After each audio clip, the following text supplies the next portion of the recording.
Hi, guys. Welcome to everybody that's joining us today as you come in. I want to introduce our program first. My name is Frida Verlaje, and I am the director of Moku Art Studio. And we want to welcome you to our Ocean Virtual Art Residency Open Studio. We want to tell you a little bit about the program first before hearing from our artists, so you can have a little bit of a background for those of you that join us for the first time. So the Ocean Virtual Art Residency is a collaborative program between Moku Art Studio and Mango, which brings artists from all the globe to explore their connection with the ocean through a creative practice. Over several weeks, our amazing artists engaged in discussions, research, introspection on pressing issues like climate change, ocean conservation, microplastics, among others.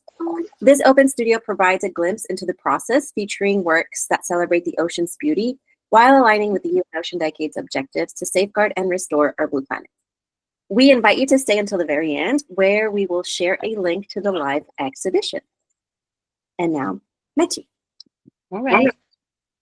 Entonces, yo voy a hablar en español para nuestra querida audiencia de habla hispana.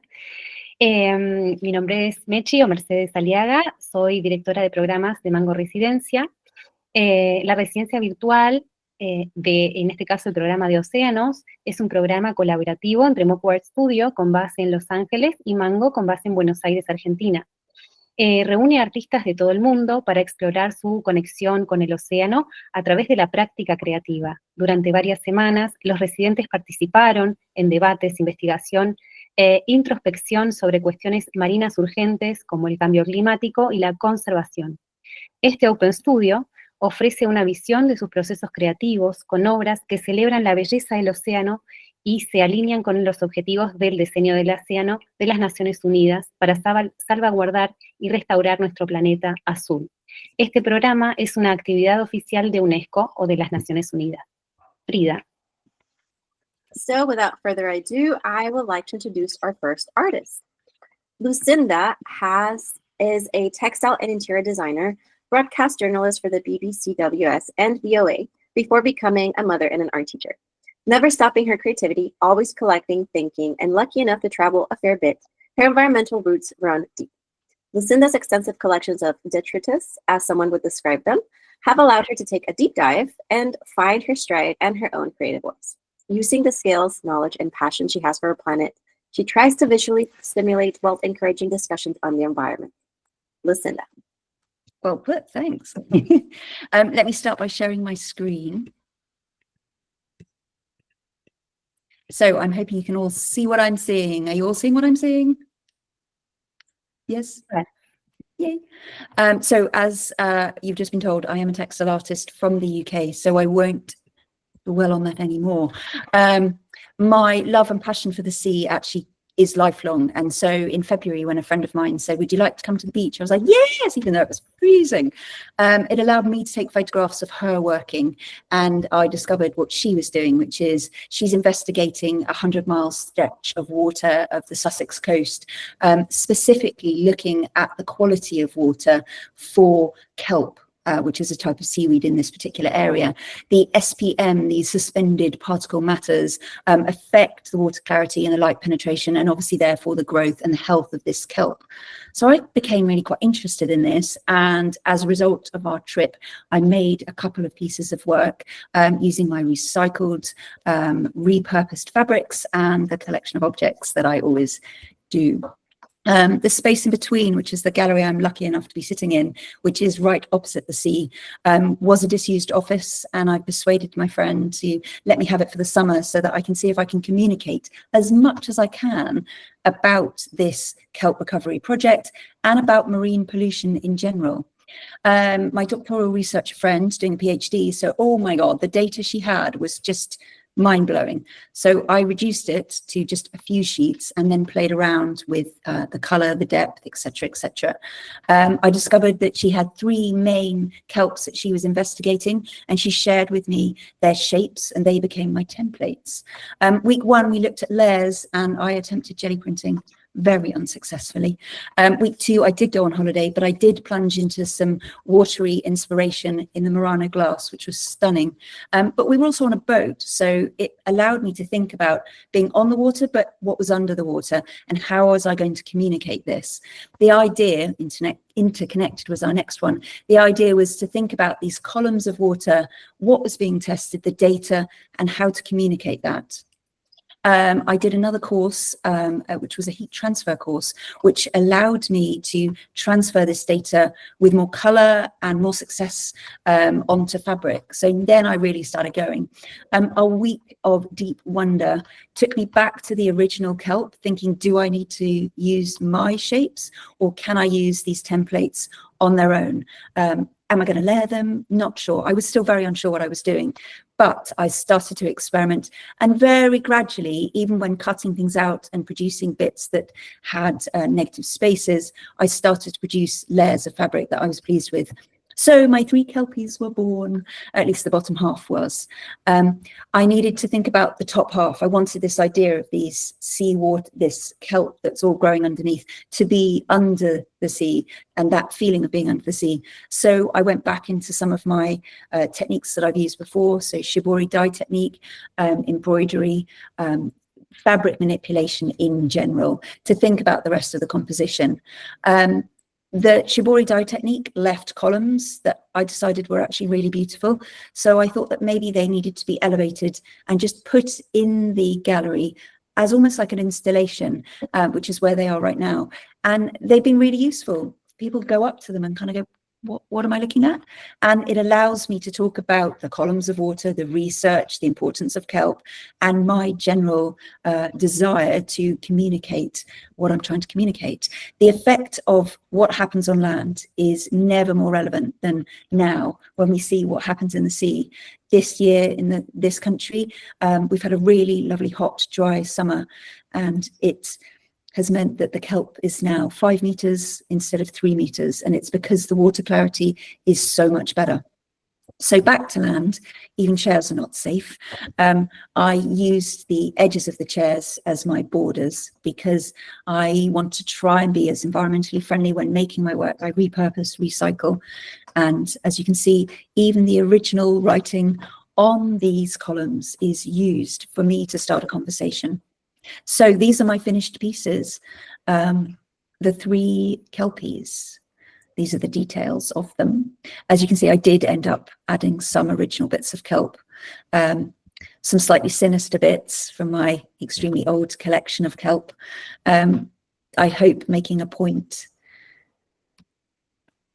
And of course, my kelpies are in a column, because it was all about the columns for me. With 96% of our kelp forests lost to storms and overfishing in this country, I think this message is really important, and I'm hoping that throughout the summer I'm able to continue to communicate this through my gallery here in the space in between. Okay, that's me. I need to stop sharing. Thank you, Lucinda. Mitzi. That's my pleasure. Well, I will talk in Spanish a little bit. Entonces voy a contar sobre Lucinda. Lucinda ha trabajado como diseñadora textil y de interiores, fue periodista de televisión para la BBC, WS y BOA antes de convertirse en maestra y profesora de arte, sin dejar nunca de lado su creatividad, siempre coleccionando, pensando y con su suerte de poder viajar, bastante obviamente a través de su trabajo. Sus raíces medioambientales son muy profundas. Las extensas colecciones de detritus o detritus, como algunos las describen, le han permitido profundizar y finalmente encontrar su ritmo y su propia voz creativa. Utilizando sus habilidades, conocimientos y pasión por nuestro planeta, intenta estimular visualmente al tiempo que fomenta el debate sobre el medio ambiente. Lo que acabamos de ver en este proceso creativo, Lucinda se inspiró en información científica, que ella tuvo colaboración con una científica, sobre el estado del océano, transfiriéndolo a la tela, al igual que del alga que se encuentra ahí en su zona local, que ha mencionado que el agua está mucho más pura, porque esta alga crece cuando el agua está pura, y de estar de 3 metros ha subido a 5 metros. combinando en sus piezas finales, combinando basura humana que recolectó y transformó en parte de su obra. Lucinda ha explorado a través de viajes en estos últimos tiempos que nos ha transmitido sus reflexiones y sensaciones en cuanto a su relación con el océano. Muchas gracias, Frida. Next, we have Sabine. For Sabine, the ocean is both subject and collaborator, a source of movement, mystery, and ecological dialogue. A German visual and textile artist based in the Portuguese coast, she collects marine debris like fishing rope and plastic fragments, transforming them into abstract compositions that blur the line between painting and assemblage. Sabine. Okay, all right.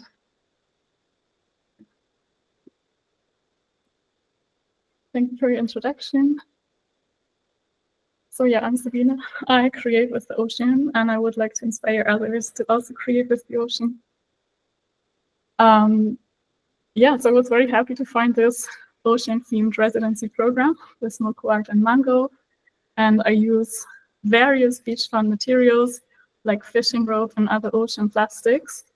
I'm originally from Germany, but I live and work from the coast of Portugal. I also go through the themes that you've already seen with Lucinda. So in the first week, we had the theme layers. But first of all, this is one of the beaches closest to where I live, near Óbidos in Portugal. And yeah, during the residency, we got these prompts. And I would like to show you also how they related to my practice throughout the program. And yeah, reflecting on the theme layers, I'm drawn to the way waves meet the shore at different tidal ranges, leaving behind visible traces like lines, textures, and deposits etched into the sand. And these traces guide my beach walks, where I gather the materials I work with. And you can just see some video snippets of me gathering material from the beach. So on the left, you see some fishing rope, and then I find a lot of those classic earbud sticks that I transform into bead to use in my embroidery. Of course, you see a lot of other trash there, and I also pick up other plastic pieces. And then for the second prompt, our theme, plunging. This piece, I called it Beneath the Surface. It was my response to the theme. And yeah, my goal also during the residency was to create ocean plastic embroidery. And that piece depicts a woman, or maybe a self-portrait, submerged and meditating at the floor of the ocean. And she's surrounded by an underwater world of seaweed, fish, coral, and light refractions. So a scene made entirely from repurposed marine debris. And of course, you can see the finished piece also in the exhibition. So yeah, rather than expressing a forceful or dramatic descent, my interpretation brings a sense of stillness and surrender. So even when life shifts suddenly or we plunge into the unknown, peace remains a choice. And this artwork explores the quiet power of staying centered, grounded, and present, even at the floor of the ocean. And then looking at interconnectedness. So yeah, I'm on a mission to collect all these thousands of pieces of ocean plastics or pieces of art. So they instantly transform into art, into something beautiful and meaningful. And yeah, of the heart of this work is the belief that every action, no matter how small, creates a ripple. And one of my goals is also to develop participatory formats that really invite people to connect with ocean plastics through craft and share moments of creativity and environmental reflection. And here are some pieces that participants created during one of my beach picnic workshops. Of course, on the bottom right, you just see this surfer girl that's just traced on the fabric, and on the top right, you see the rain coral. And then again, a mix of threads pulled from fishing rope and beads created from the plastic sticks. And then we also had deep wonder. So here just put up a painting that I did outside of the residency, but it just, for me, shows the feeling that I have, that I relate to this theme. So it's a quiet awe that surfaces when ideas rise, like reflections from the ocean floor. and my inspiration comes in waves and it's intuitive and mysterious, and it mirrors how I find the materials when I first collect them. So I see something on the beach and I feel that it wants to be something else and it wants to be transformed. And then just relating to the feeling of flow when something unexpected emerges and asks to be shaped. So finally, I just would like to show you some of my other artworks in progress that I created during the residency with various materials. So you can see some of the fishing rope transformed into seaweed and some other bigger plastic pieces that I found, and then rope glued or embroidered on canvas as well as the beads. So that's all from me. Thank you so much. Thank you, Sabine.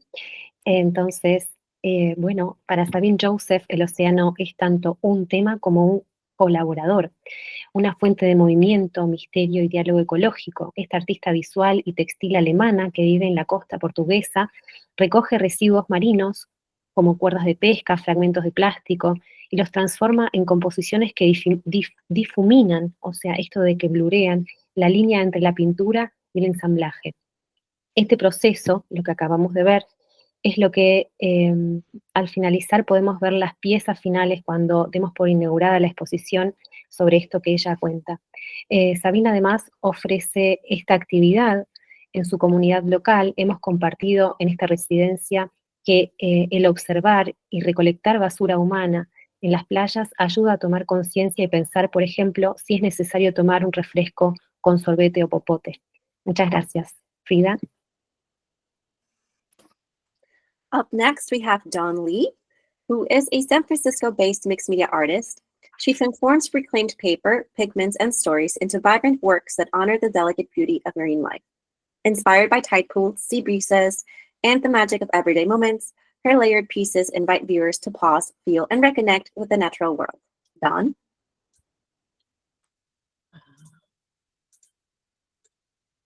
Thank you. Let me go ahead and do one more thing. Okay, there we go. Thank you, Frida. Go ahead and start. So a warm, thank you for the warm introduction and greetings from San Francisco. I'm going to take you to behind the scenes of my collage series, Tidekeepers, which are honoring and the endangered and threatened marine life along the California coast. My inspiration started with the name. It came from the fact that we are all caretakers of the ocean. This is a rough sketch that I began with the searching for words and the creatures and their symbolism, and the desires I wanted to convey: resilience, adaptability, persistence, partnership, grace, ocean, health, longevity, and migration. Layers. We've already heard this. This is one of the words that we were focusing on. And mine started with sourcing, because I planned from the very beginning to do layers of reclaimed materials, sourcing from old magazines, packing materials, and actual samples from acrylic paints. In just the first two pieces that were finished, there are 30 inches by 40 inches, I saved more than 70 magazines and periodicals from the landfills.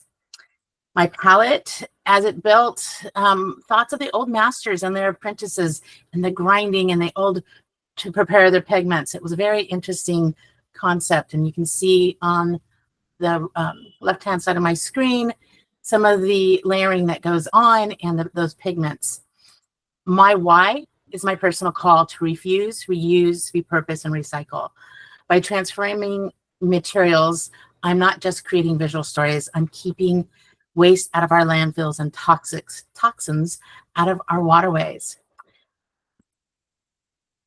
The process. These are very short and they're sped up glimpses into my various process. Here you have a view of what it looks like when I'm setting up my palette and creating all the magazines. This is a view of how I layered each layer of the eelgrass, and it to begin to show what it's like. In the process of doing this, I realized I was creating extra little pieces of paper that I didn't want to put into the landfills. So I created this, or I got these little shadow box frames and I put them in. Another thing about when I'm doing the layers of this eelgrass or this sands, the grains of sand to convey, I kept thinking of George Seurat, the Impressionist painter, and how every dot of color in his pointillism paintings would impact the whole. And I was realizing I was having that same effect with these little pieces of paper that I was layering on top of each other. Our next word, whoops, don't know where I did go. Next word was plunge. And I took it as a residency to encourage knowledge, expand my knowledge and my influences. And I took the plunge by learning more about marine protected areas and collaborations here in California. And in the San Francisco Bay Area, we have over 34 collaborations alone. We also learned about other effective area-based conservation measures.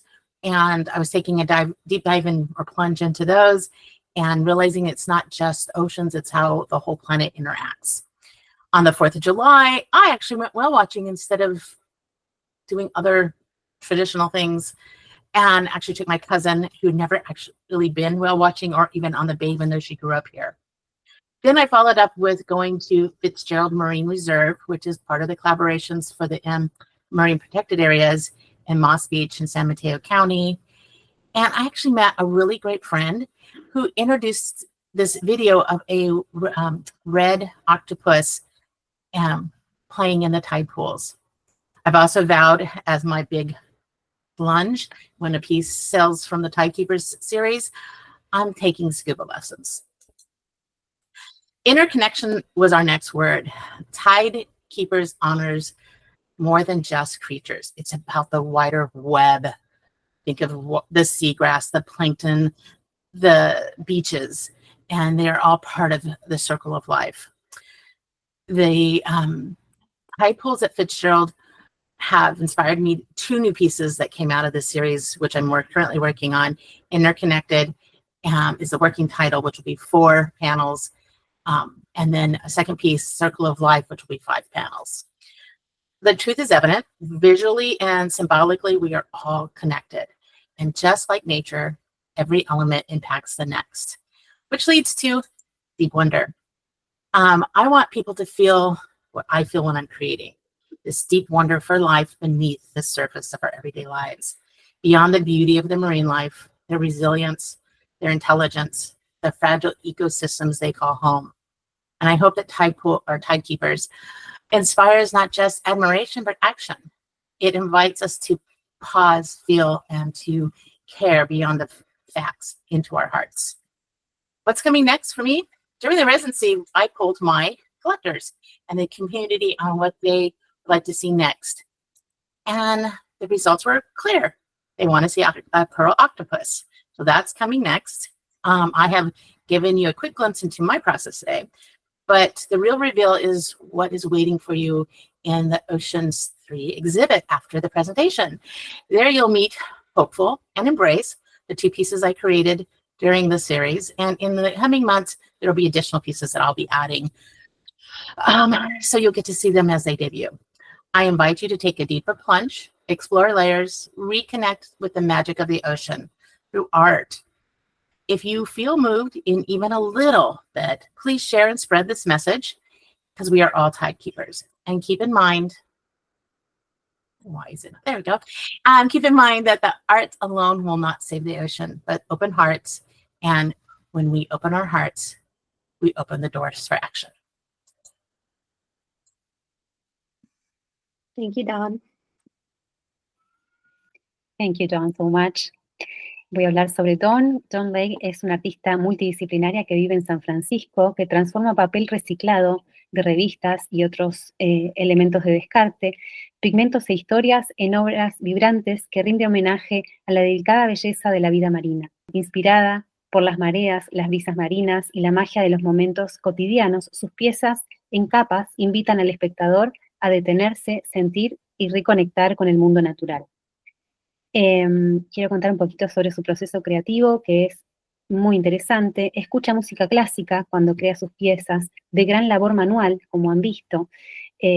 Corta los papeles reciclados en pequeños pedazos, luego los cataloga por color y finalmente se inspira para darle forma a la obra final. En esta residencia ha tomado las piezas musicales de sus colegas residentes, los músicos aquí presentes de Corea del Sur, que expondrán al final de este encuentro para su proceso creativo. Muchas gracias. Frida. Our next artist is Ruby McNabb. She was born in London, England, but has spent most of her life in Dallas-Fort Worth. She is a high school art student and illustration artist and plans to major in art and minor in biology. Her art portfolio explores the human relationship with oceans and how art imagines a better future for the flora and fauna of our world's waters. Ruby.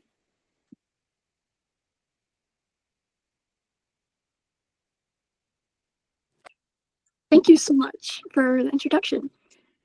My name is Ruby, and this is my presentation for the Virtual Oceans Artist Residency, the 3rd edition. Go ahead and put this in presentation. Who am I? I'm a 16-year-old artist. I was born in London, England, but you had already introduced me. I primarily draw with colored pencil in a surreal art style, and I bring in alcohol marker and a seawater watercolor wash to really bring in the element of the ocean. This residency was the perfect first fit for me because of its smaller size, its ocean conservancy focus, and the overall inclusiveness of the residency. I usually start my process by looking for inspiration and references. I sketch out a few ideas in my sketchbook, just playing with composition and colors before I wash my paper with seawater. I found it's the best way to include it in my pieces because I don't live near an ocean. I live in DFW area in Texas, so the closest beach to me is Galveston and that area. I sketch directly onto the paper, and once I'm happy with it, I go in with Prismacolor pencils, and to finish it, I usually use gel pen and some marker to add additional details and really make everything pop. My message. Our oceans are a valuable resource that must be protected for the sake of our future. My portfolio explores the relationships of humans and our oceans, positive and negative. By bringing a tone of vibrancy, hope, and beauty into my art, I hope to raise awareness of the dangers our oceans are in. Together, we can create a better future for our oceans. My first piece is called Tea Time, and it's a piece that implies a friendly encounter between a human and a turtle. My message was that humans can get the benefits of something that's so simple, but the turtle or sea creatures, it can be harmed by the same process. In this piece, I'm seeing eye to eye, trying to acknowledge the connection and of my own responsibility. My next piece is called Mangrove Breath, and this was the week with the prompt of layers. This was my first piece that I had started after the calls had began, and I incorporated the word of the week layers into my piece through using the marsh. The marsh is different than a beach in the way that it's between the sea and the land, but there's still lots of marine life within the ecosystem. Using the mangrove blue carbon systems, I wanted to show how effective these were in rebuilding ecosystems, slowing greenhouse toxins, and absorbing toxic runoff. Our efforts should recognize all the layers. My next piece is Remembered Song, and the word of the week for this one was plunging.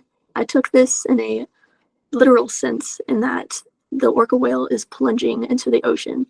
I did work with Art Farm LK to create a piece that they could use for their album cover. I added my own message into this art about the orca's beautiful song and it being displaced, just as the orca is displacing the rhythm of the waves in this piece. My last piece that I had created for this residency was Ocean Relics. The word of the week, which I had used 2 weeks to create this piece, so it went over interconnected and deep wonder. Deep wonder was used in most of my pieces because of a large part of my style is surrealism. This still life shows that what you might see in an antique shop, but each object represents something important to conservancy of our oceans. My message I wanted to convey was don't let our oceans become relics or pieces of history on a shelf. And then each of the objects was chosen in surreal because you wouldn't see some of these objects in an antique shop. This was one of my personal favorites. what I've learned during this residency has taught me so much in what I can do with my art. So many people love our ocean and want to help with their own talents. This residency gave those people the opportunity to come together and share a message. Art connects people, oceans connects people.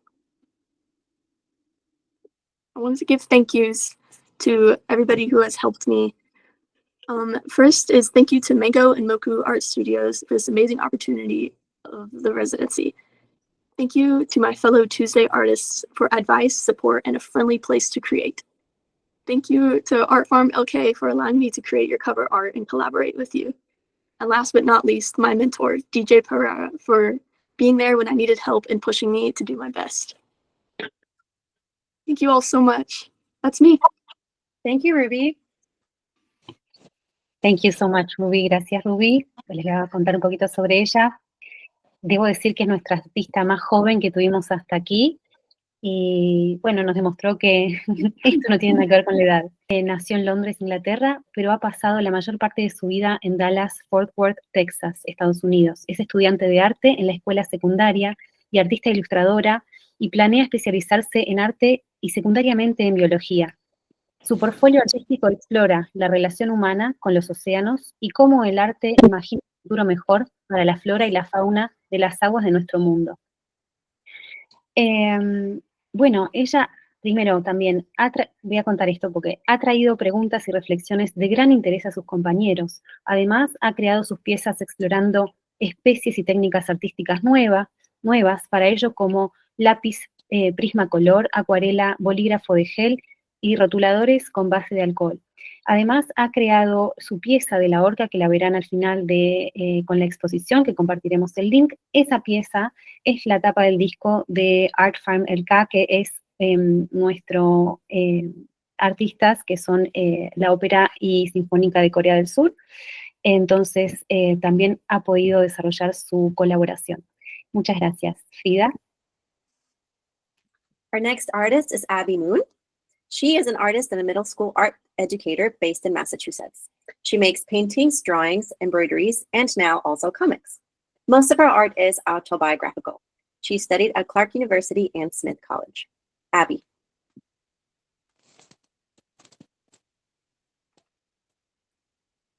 All right. Hi, everybody. Good morning or good afternoon or good evening, wherever you are. I have been very grateful to be a part of this residency over the course of the last several weeks. I loved Ruby's last slide with a picture of her in front of the wall that says Art Loves Company, because that is how this has felt to me. It's just really nice to be able to create in relationship to other people, get inspiration and support from them. And also, I have loved the sincerity of this group and how caring everyone is about the environment and including environmentalist messages in their art. I created a comic series, and for the comic series, I took inspiration from a trip my husband and I went on to the salt marsh at the very beginning of the summer. It's on the coast of Massachusetts. And I am from Massachusetts and I live 2 hours from the coast, and I figured for this project, because I'm not right on the coast, I should kind of travel out there and then make some art about it. So I'm going to go into slideshow mode. I'll tell you a little bit about my project, and then I am going to just read a couple of the pages. Let's see. So for Salt Marsh, this is actually one of the pages in the background. One of the things I was experimenting with was getting kind of the hang of pen and ink and trying different techniques with it, because a lot of the past artworks I've made have been embroideries or oil paintings. It's really fun to experiment with. It's nice for a project that is in connection to the ocean to be working with a water-based art material. Here are some pictures from the trip I took at the beginning of the summer. There I am with my husband, Brady.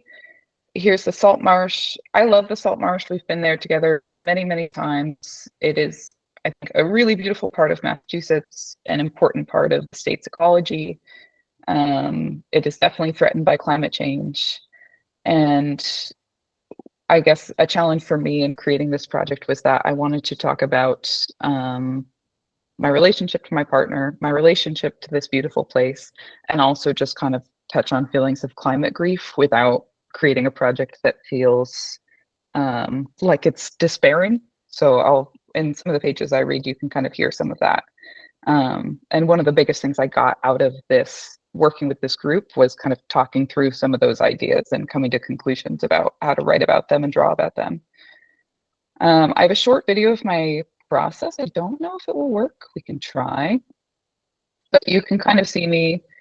You don't see me doing all of the sketching, erasing, redrawing, kind of setting up the page, because I had already done that before this video.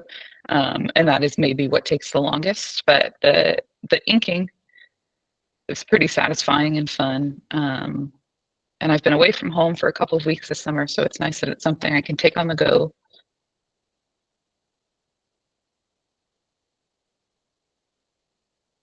But my favorite part is just kind of playing with India ink and seeing how the pages look after I've added ink to them.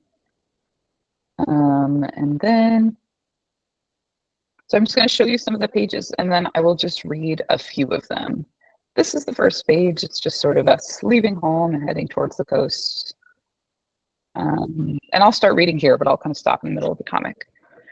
So we checked in at our campsite around 4. As we were driving to our site, we saw a lot of deluxe RV setups, but we are humble campers. Where are the tent stakes? I don't know. Let's finish the poles first. Where are the keys? And we were both a little disorganized, so unpacking and setting up can feel sort of confusing. Do you want to hold on to them? Yes. On a previous camping trip to rural Maine, we lost our keys and had to call a locksmith. This was an expensive mistake. We put our new set of keys on a lobster keychain. This time we managed to set up camp without misplacing any valuables. I like this site, but it was too early to hunker down in the tent. So we got back in the car. Major escalation in the Middle East. Trump called it a complete success. Jesus Christ. And drove 20 minutes to Rockport for the evening. We went for a walk around the old quarry. The ocean is just beyond the tree line. We found a spot on the rocky shore and read books for a while. As I sat by the ocean, the nervous background chatter in my brain quieted down. I listened to the soothing rhythmic rush of the waves against the rocks. I could smell the water and taste the salt in the air. When I looked up from my book, I watched a flock of eiders swim and dive in and out of the water. Brady sat nearby with his own book, calm and content. I usually feel calm in a natural landscape. I'm especially happy to be beside the ocean, but sometimes worries creep back in. My thoughts return to climate change a few times a day. On the Rockport shoreline, I caught myself wondering, how much will this landscape change during my lifetime? How much of this part of the state will be underwater? Which birds, plants, and fish will I still see here? When I start to think this way, I am grateful to have Brady nearby. What's up? Are you hungry? Though he can sometimes also be a harbinger of the apocalypse. Hear ye, hear ye. I just read a scary article on my phone. We headed to dinner at a nice restaurant in Rockport in a good mood. I had wine, which always makes me chatty. We talked about all sorts of things. I'm gonna stop reading there just so I don't take up too much time, and I'll just show you a few other pages.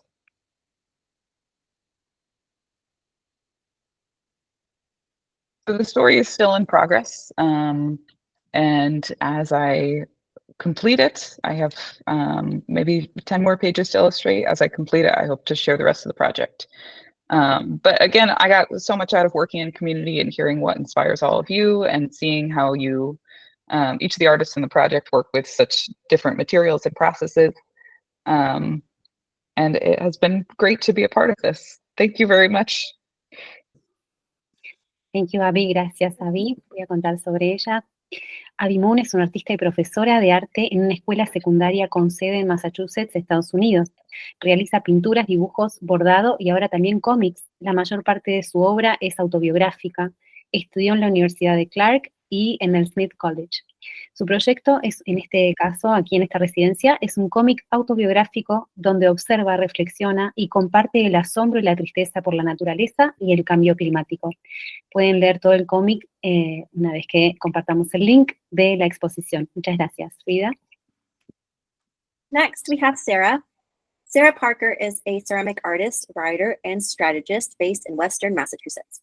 Her work explores the intersections of material memory, ecological grief, and a porous system, drawing from both biological forms and lived experience. Sarah. Thank you, Frida. I'm going to share my screen. So I'm excited to be presenting what I've been working on in this wonderful residency. I'm going to echo Abby and Ruby and just share my gratitude up front for the wonderful Tuesday group that we had. It was just like the loveliest group of humans to be supported by and encouraged by. And I felt like a lot of my upfront challenges that I was approaching in this work were buffered by just the grace and kindness of the peers. So I'm really grateful for that opportunity. So as was kind of mentioned, I use cilia as inspiration. They're little tiny hairs that are kind of everywhere in life, but especially in the ocean. And so a lot of my work, I have been exploring this form and continuing to think about how that comes through in the ceramic process. This is some of my past work prior to this residency, so a lot of organic shapes, a lot of protrusions, extrusions, stains and glazes. I'm really interested in how natural forms take shape and also how the clay kind of speaks through its own form. So one of the first pieces that I made started with an entire half sleeve of clay. And in some ways, I like to think that I'm making glorified pinch pots, but that's kind of the best way of approaching art. A lot of what I learned in this residency was thinking about wonder and awe and play and joy and how to bring that back to my work and be less attached to the ceramic grieving process, something that we talked a lot about and is something that is inherent to the ceramics process. Is it's both very long and you lose things very easily. And so everything that I'm showing you are works in progress. They won't be finished for a couple of months, but they are joyful and continue along with this inspiration of cilia. So this first form is a larger form of something that I've created before. This is red clay. It's a single half sleeve of clay. And so I began by just really going in and making indentations and seeing what form the clay wanted to talk to me about. And built on that and continued to grow that series of layers and ended up with a form that looks like this. And so this, I'm hoping to, it's survived. This is updates for my group. It has survived the first kiln, which is big. We have to, I'm doing unglazed. So this will go in a soda kiln, which is fired, I think, for 17 hours, and they throw soda ash into it. And so it'll come out this really beautiful black metallic. So that I'm very excited about. The second piece is with reclaimed clay.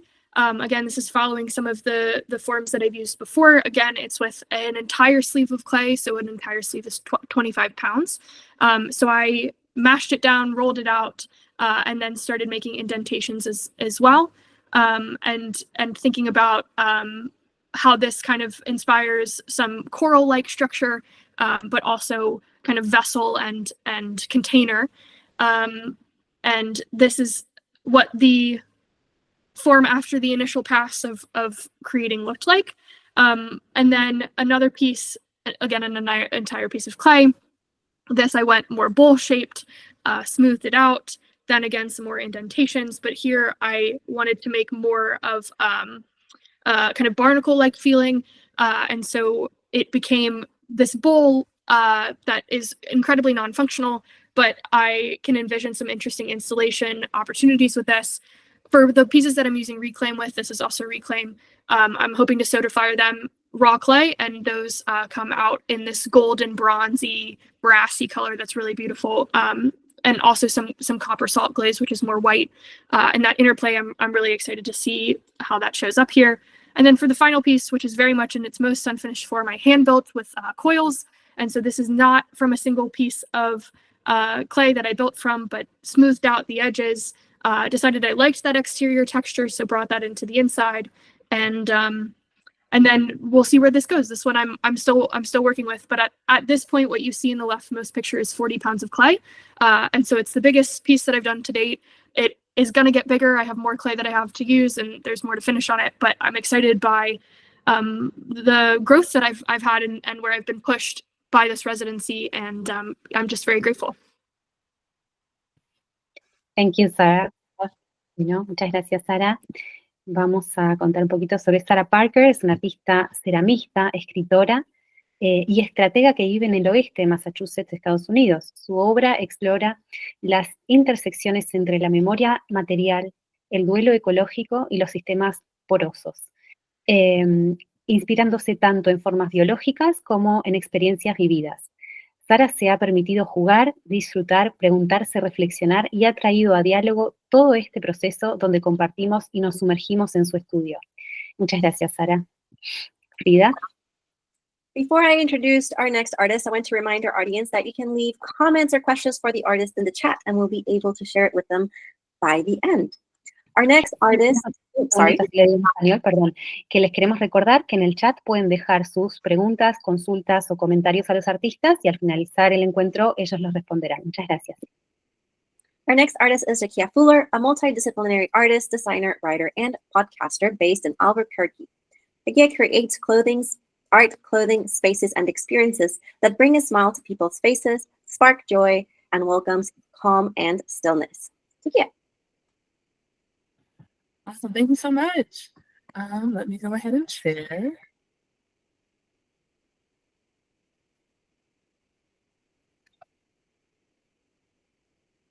Okay.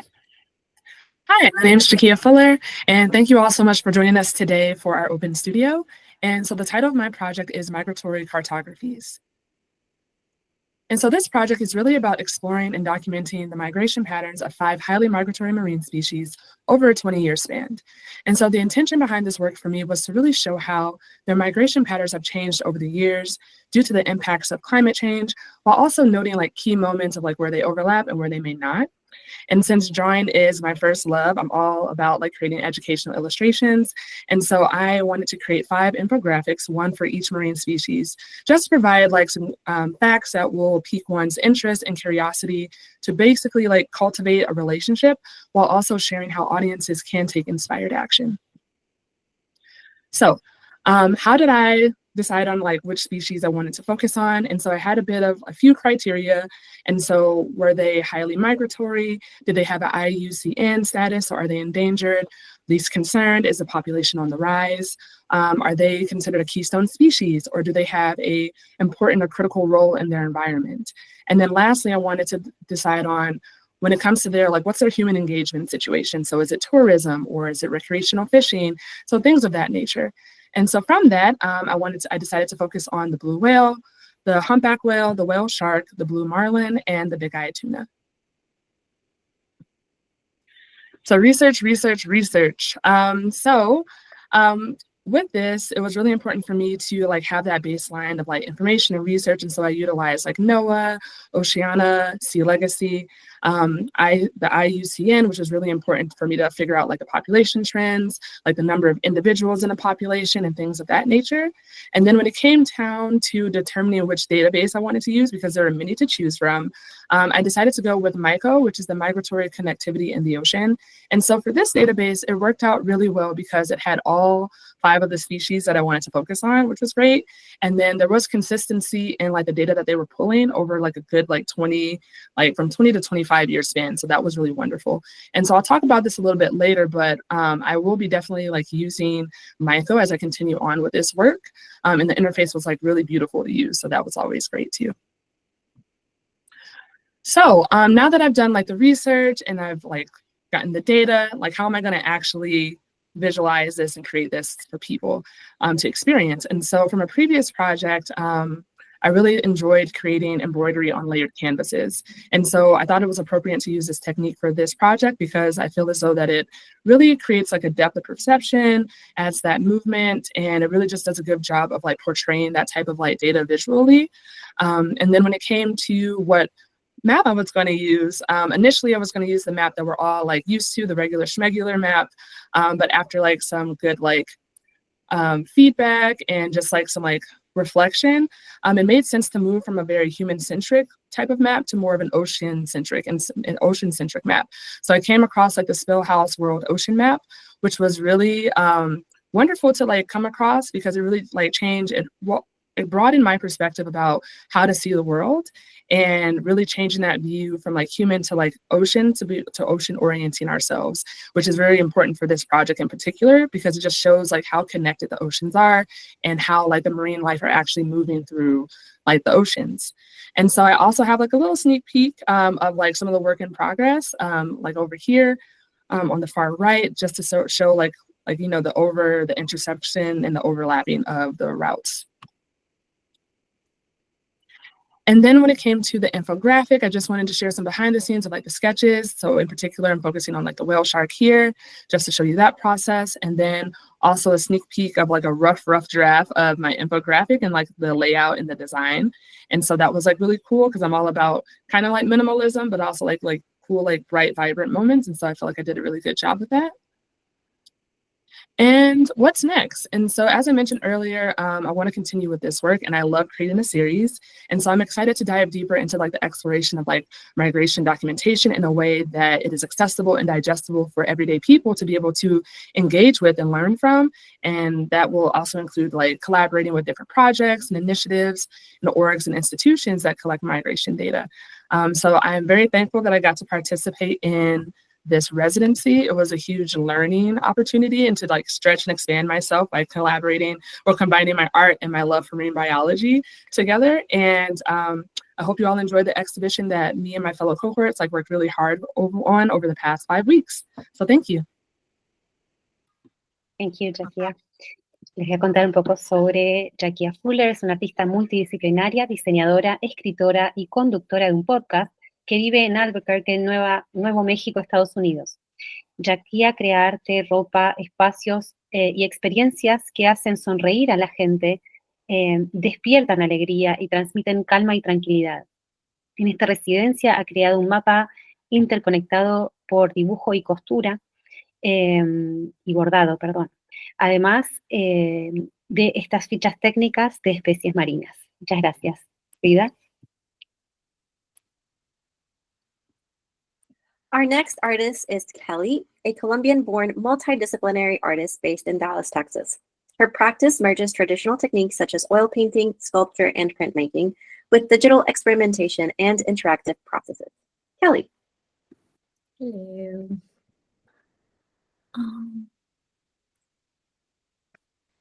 Can you see the presentation? Okay, thank you. Okay, so the name of my project is Animals in the Gulf of Mexico. In this residency, I wanted to do some play different roles and try to use layers, combining connection with people and doing some infographics. Here is a short video about me doing the drawings for the infographics. I talk about animals that are at risk, as it is the rice whale, king sea turtles, and lanternfish. So I want to create these infographics to show the community and people, so I can create awareness of how they're at risk of extinction, right? Here's a short video showing the same, like me with the community, and telling them and informing them about how these animals are at risk, right? And trying to create awareness. My work combines digital exploration and traditional painting practices.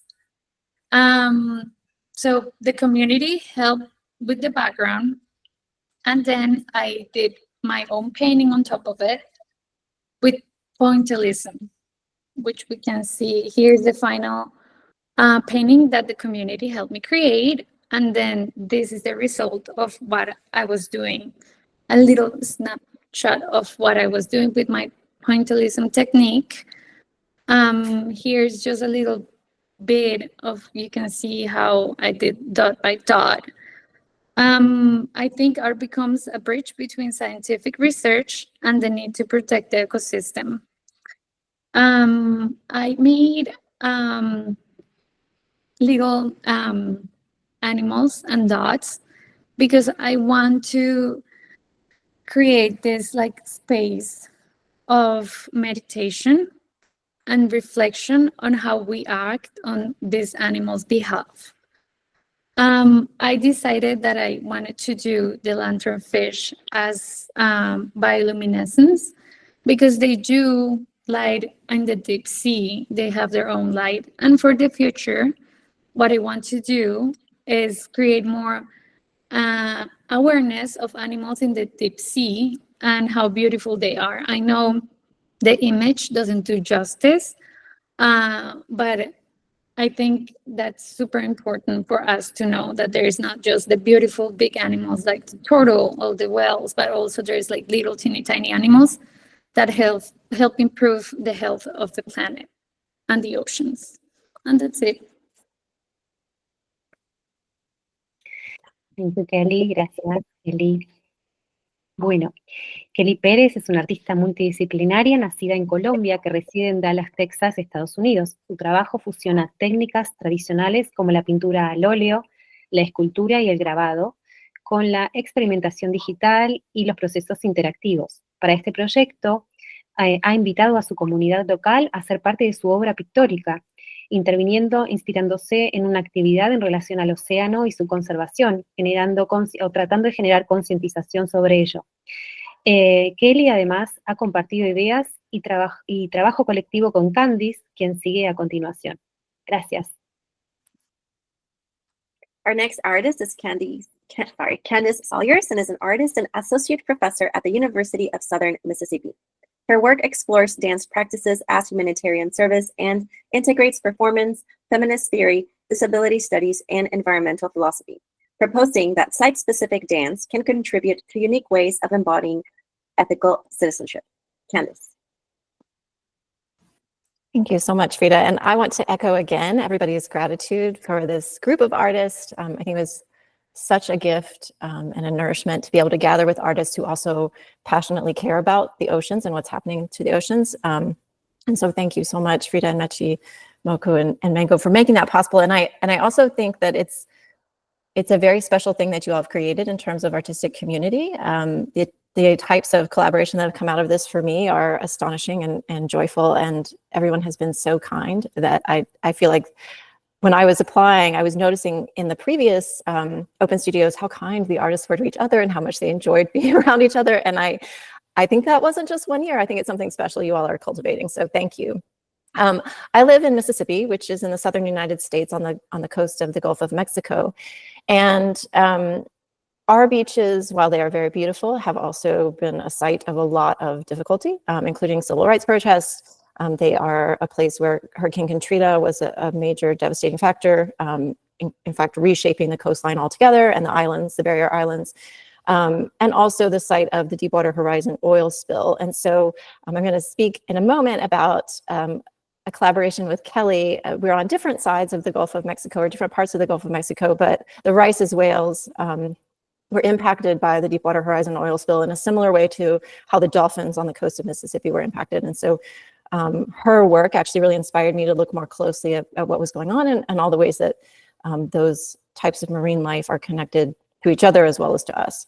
So I originally wanted to create one dance film as part of this residency that would allow me to go into a contemplative process, not just with myself, but to invite artists and scientists around the world to go into a contemplative practice of considering our relationships to the ocean. And part of that was because the Gulf of Mexico right now has a kind of contested name where I live. And to me, it seems interesting that the idea of a gulf or a gap exists in our knowledge of each other, but also our knowledge of the ocean, and wanting to really consider how do we understand and appreciate the ocean. And thanks to Frida and some of the conversations we were having throughout the early weeks, it led me to the question of how has my relationship with the ocean, or learning about the ocean, or being with the ocean, actually helped me become a better human being. And so I offered that question and a couple of other questions to artists and scientists. I know some of you contributed your own responses, and they've been woven into a collective text, as well as another body of work that I didn't expect to create as part of this residency, but that I'm very grateful has come about.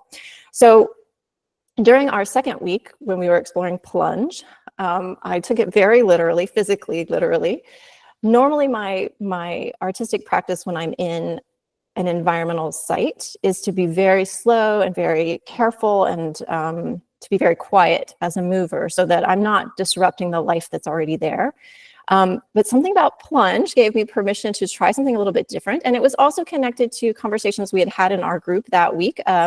Art Farm had been talking about their concern about the orcas off the coast of Korea, and sort of like what Ruby mentioned, a sense of responsibility is a major part of how I think about artistic practice. And so they were talking about, you know, the orca whales are being impacted by a variety of factors, including military exercises done by my country. So feeling a lot of responsibility around that, and thankfully Art Farm had invited me to perform in one of their music videos. And so I was exploring creating movement that had some kind of kinesthetic empathy with those orca whales, even though we don't have orcas here.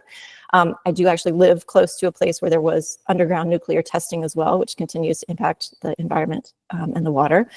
But exploring that idea of the orcas and plunge led me to generating a lot of video material, dance video material, that I ended up not using in Art Farm LK's work, but that I thought it would be interesting to try making something out of. And so that is what led me to this other body of work that was exploring another question I'd offered to people, which is, and the one that I offered you in the chat, if anybody wants to contribute, I think this is an ongoing body of work that I'm developing. So that question really is, what hope or what wish or what prayer do you have for the relationship between human beings and the ocean? And so far I've created 6 short meditation movement videos, dance videos that integrate different perspectives on those wishes and prayers and hopes, including one that involves Kelly's beautiful illustration of the Rice's whale. So I have 2 sort of different bodies of work that are in the exhibition. And thank you all for being here today and for checking out the exhibition. And thank you again, Frida and Mechi. Thank you, Candice. Thank you, Candice. Bueno, voy a contar sobre Candice.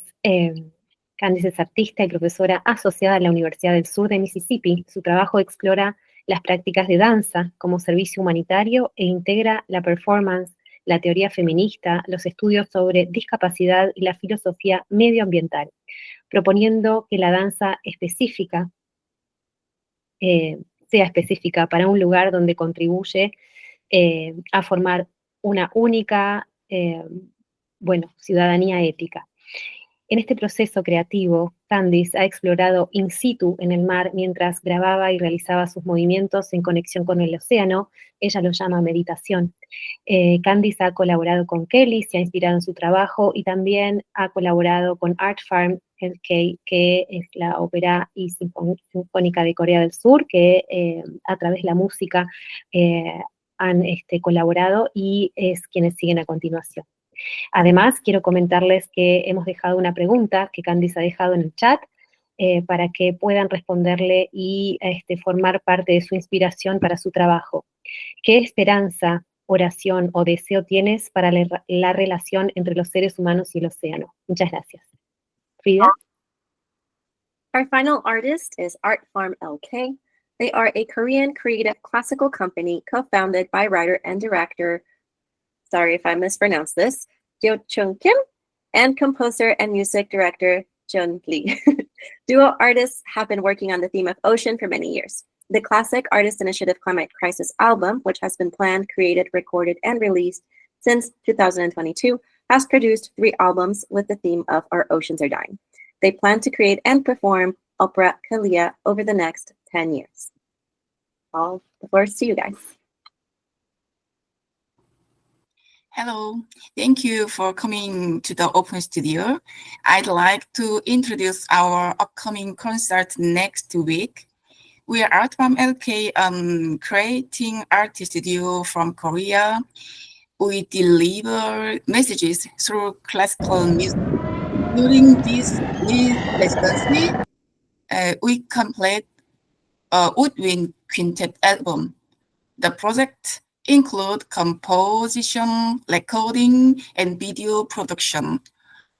So while in residence, I composed pieces such as Orca will remember Howling Ocean Blue Moonlight, we also record a total of 7 pieces, filmed and edit videos, and collaborated with other artists. So we are preparing an open studio next week in the form of a concert.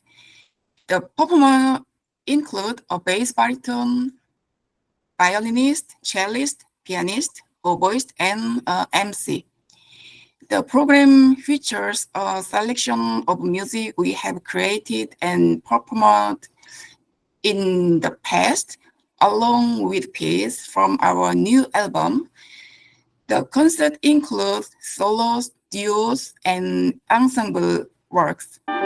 Through music, we express the state of the ocean ecosystem. The main message is about sea level rise caused by ocean pollution and the pain it brings to marine life. Our music reflects the voice of orcas, coral reef, and penguins in the Arctic. Now I will share the video. That's all wanted to share. Kim?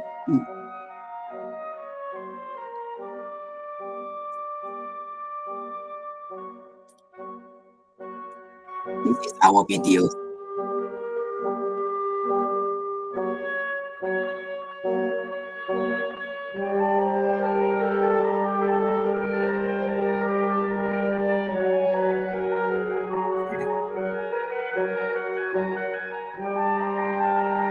At this moment, nature and the ocean are ceaselessly playing the music. Manage the blue moonlight dancing with the waves and amidst the universe motion. It beckons to us, to human. The classical music are not overrun by contemporary art. The time difference are meaningless. Classical music is not music that is consumed intensely and therefore quickly forgotten. Classical music conveys a sense of cyclical unit where questions become answered and the process becomes questioned. If music is passive, then the artist like an organic in giving meaning and fulfilling a function. The human, like creature, is a power to decide to protect the ocean. Maybe we are all musical beings, creatures that inhabit a musical contemplation. The waves of music cause all living things visit questions and the sense of one is expand, endless, and conscious. So classical music is naturally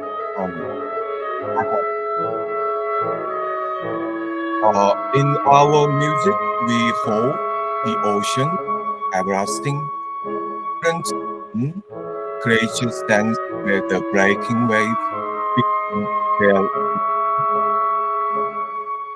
Hope you guys enjoyed our next open studio concert.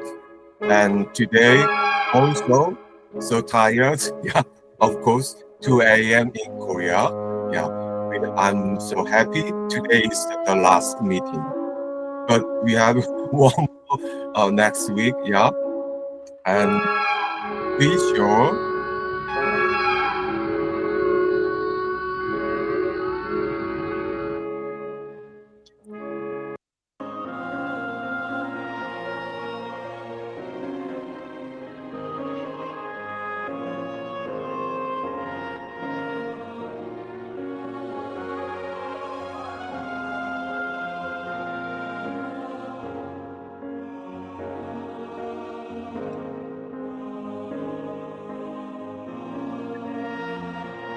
Next week, our open school concert, we very first unveiled our next opera, first aria. The name of our next opera is all Spanish related, but al horizonte de la muerte será el océano. Is it correct? Yeah. Maybe we can join next our concert, and we are so happy participating in your virtual exhibition and collaborating with Candice, and I'm so thank you for Ruby, our next album's original painting. Thank you.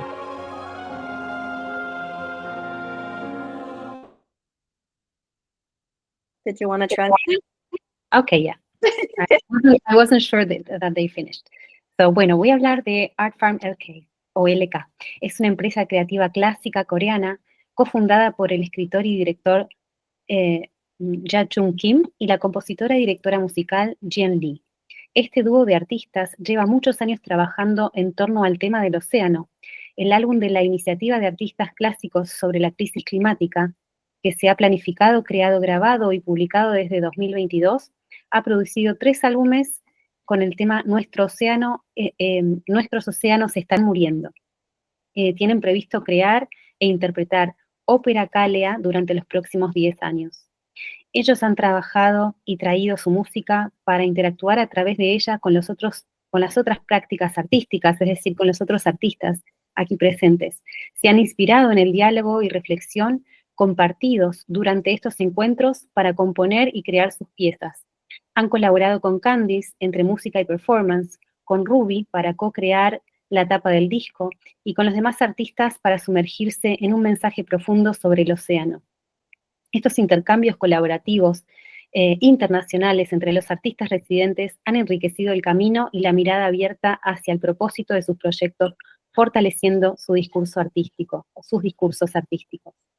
Queremos contarles también que daremos juntos el próximo martes 5 de agosto en este mismo horario, que para ellos son las 2 de la mañana.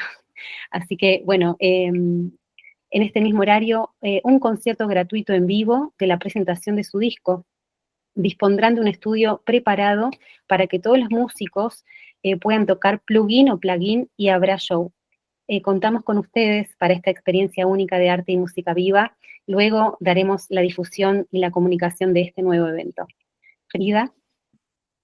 Yeah, so before we move on to our closing, we want to remind you guys that Art Farm LK will be performing next week, August 5th, at the same time as today, which means they will be performing at 2 a.m. in Korea.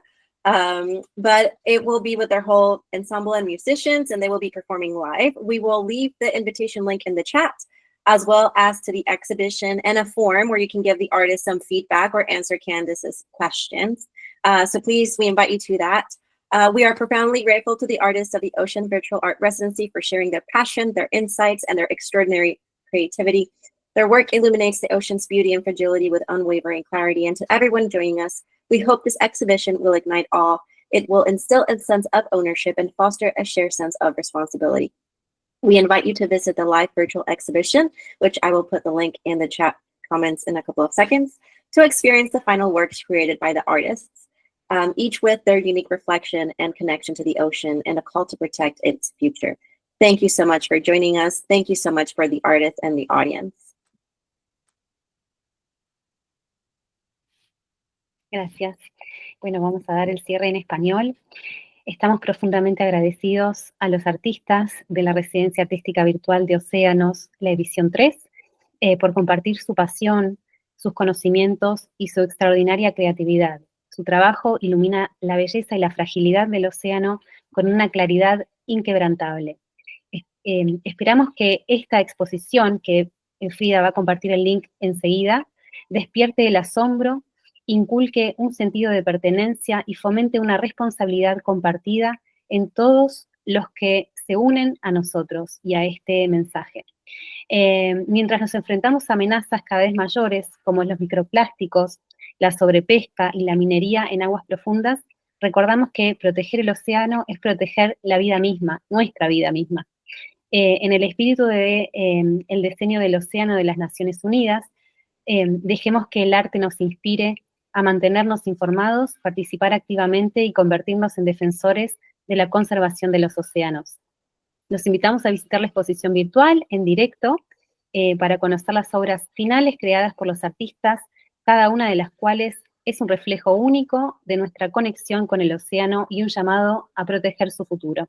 Como parte de esta experiencia también encontrarán un enlace a un formulario de comentarios en el que podrán compartir sus opiniones, reflexiones, inclusive preguntas y respuestas directamente a los artistas. Su opinión es muy importante y agradecemos su participación en este diálogo continuo sobre el arte y nuestros océanos. Muchas gracias por acompañarnos. Los invitamos a visitar la exposición y ver las obras finales. Ahora sí. In the spirit of the UN Ocean Decade, let art inspire us to remain informed, actively participate, and become advocates for the ocean conservation. Artists, please stay behind. Audience, we invite you to go and look at the exhibition. Have a wonderful day, night, wherever you're joining us. Thank you so much. Entonces están los links aquí en el chat, tanto para la exhibición, también está el link para unirse al evento de la semana que viene. Los invitamos a que vayan a navegar esa exposición y bueno, esperamos verlos la próxima. Muchas gracias por haber pasado por aquí. Hasta pronto.